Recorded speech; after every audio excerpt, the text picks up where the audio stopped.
ni Gobrandereng bayong manungkulan king Mabalacat City na isundo ing metenggang construction ning bayong City Hall ning syudad aatupan king Barangay Camachiles.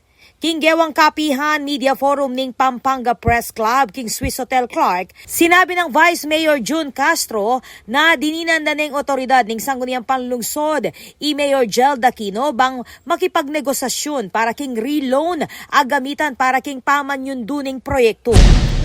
Dininan mi niya rin pong authority in kakatamong Chief Executive to negotiate, to enter into mag-reloan niya po regarding po ketang kakatamong new seat of government, ito pong ba yung City Hall tamo na located ketang Barangay Camachiles.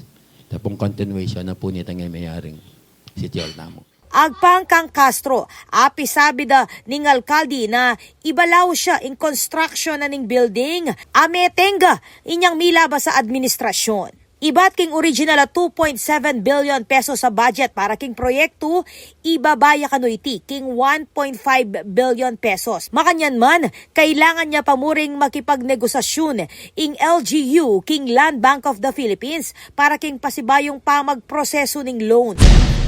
Unfortunately, yung loan po nag-expired last year, September 9, 2025. So yung kontrata po nun nakabase lang dun sa loan. Hindi po pwedeng gumamit ng local funds kung hindi purely dun sa loan lang po ang pwedeng gamitin at pambayad. Ang napag-usapan po namin ng ating mayor, i-reduce natin into 1.5 billion yung construction ng City Hall para matuloy. Yan. Ang problema nga ngayon, nag-expire siya, kaya ang ginawa po ng City Council sa pamumuno po ng inyong lingkod, binigyan po namin siyang authority na makipag-negotiate ulit sa Land Bank of the Philippines for the said reloan. King salukuyan, panenayan pa ing approval, uling daralan niya iti king makabang proseso, balaos ipatupad ing proyekto. So ngayon, nakikipag-negotiate na po ang city accountant, ang treasurer, at saka yung budget officer natin sa Land Bank of the Philippines. Hindi ko lang alam kung kailan ma-approve. Kasi hindi lang naman basta-basta mang-uutang eh. Number one na tinatanong ko, kung mayroon na bang approval yung BLGF?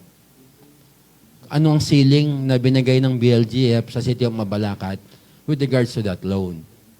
So, ganun po ang nakatenggang usapan ngayon. Ako po, Patricia Mamangon para King News Force Pampanga. Balitang tutuking Balen, susuyo.